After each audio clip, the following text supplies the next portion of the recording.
Oh, hello, we're still in John's Gospel, still in chapter 11, still waiting for Lazarus to be raised from the dead. And it's not going to happen in this one. In the next video, I would guess, unless I split this into two, which I don't think I will do. Anyway, we're at verse 28, and we read 28 to 37. When she had said this, she went and called her sister Mary, saying in private, "The teacher is here and is calling for you." And when she heard it, she rose quickly and went to him. Now Jesus had not yet come into the village, but was still in the place where Martha had met him. When the Jews who were with her in the house consoling her saw Mary rise quickly and go out, they followed her, supposing that she was going to the tomb to weep there. Now when Mary came to where Jesus was and saw him, she fell at his feet, saying to him, "Lord, if you had been here, my brother would not have died." When Jesus saw her weeping, and the Jews who had come with her also weeping, he was deeply moved in his spirit and greatly troubled. And he said, "Where have you laid him?" They said to him, "Lord, come and see." Jesus wept. So the Jews said, "See how he loved him." But some of them said, "Could he not have opened the eyes? Could not he who opened the eyes of the blind also have kept this man from dying?"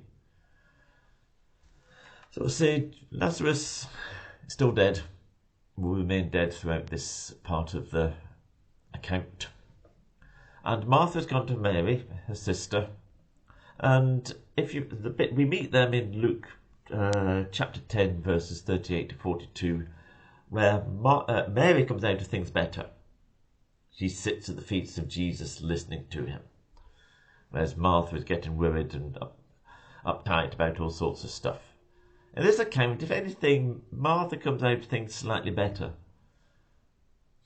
And we also see that, we didn't hear that Mary, in a sense, she was angry at Jesus, or at least disappointed that he had not come in time, as she saw it, to save Lazarus. Saying, "If you'd been here, my brother would not have died." And Martha, from what we saw earlier, perhaps seems to have a little more faith than Mary does. And one thing is we should be very careful of judging each other. There can be times when someone seems to be more spiritual or have more faith than someone else. Well, there can be different circumstances arise and situations reversed. We all need to learn. Remember, Jesus right at the beginning says, "I'm glad that I wasn't there, so that my name would be glorified." And we remember it said that meant that people would have a much greater awareness of just how important, crucial, overriding Jesus is. Anyway, she runs. As soon as Mary hears that Jesus is here, she rises quickly and goes to him. Now, he was still on the outskirts of the village at this point, and the people around Mary, they had professional mourners, and assumed she was going to go to the tomb just to weep for her dead brother. The world, they didn't know that Jesus was around, so they misinterpreted what Mary was doing, and they later would misinterpret what Jesus was doing. And the world doesn't know everything. Everything will misinterpret what we do. The world doesn't know everything. Anyway, she rises quickly. Say the professional mourners follow her, so she doesn't get to meet Jesus in private. In this case, it was Martha who got the closer, the more intimate time with Jesus. So, and Mary says, "If you had been here, my brother would not have died." And this is an important verse here. When Jesus saw her weeping, and Jesus and the Jews who had come with her also weeping, he was deeply moved in his spirit and greatly troubled.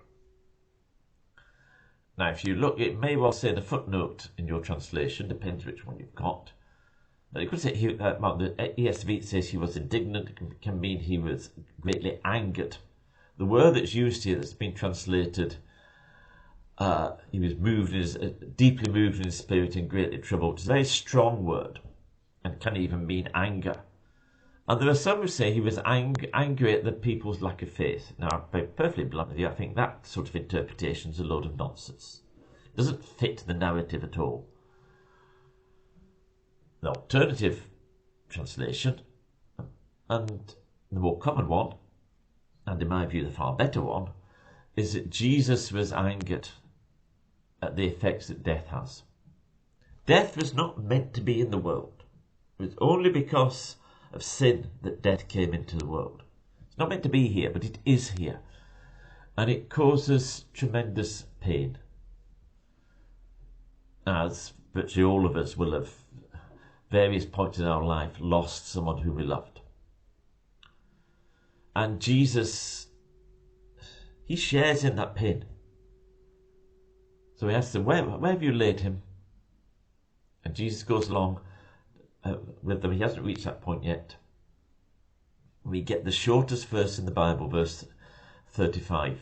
Jesus wept. Now, why did he cry? Why did he weep? He knew what he was going to do. He's known all along how this is all going to pan out. He knows that in a very short while he's going to raise Lazarus from the dead. So why did he weep? It's because even though the resurrection, in this case, an immediate resurrection, not the sort of final resurrection, as it were, but he knows he's going to raise Lazarus from the dead in a very short time. But he still weeps. Why? Because he still feels the pain of death. And it is right for us, even though we know if someone we love dies and they're a believer, they're going to go to God's presence. They're going to be raised on the last day. It is still natural and normal and right to mourn. Because Jesus is mourning here. And again we get to some misinterpret what he's saying. Some of the Jews said, see how he loved him. They've seen how much Jesus actually cared for Lazarus. So even though he's going to raise Lazarus, he still feels the pain, the loss of the death of Lazarus. But others said, could he not open the blind? If he who opened the eyes of the blind, couldn't he have saved Lazarus? Well, he was going to. He's going to raise him. The next video we will see him. Well, we won't actually see it, but we'll read about Jesus raising Lazarus from the dead. So people can often misunderstand what Jesus is doing. We can misunderstand what Jesus is doing, or what he doesn't seem to be doing in our lives. But also, we do go through times of genuine pain. And in those times, well, we see the two things here. One, Jesus does share in that pain. But as we'll see in the next section, Jesus does something about it beyond what we can imagine. So on that note, on that cliffhanger, except we all know how the story ends, we'll stop there and wait till the next one.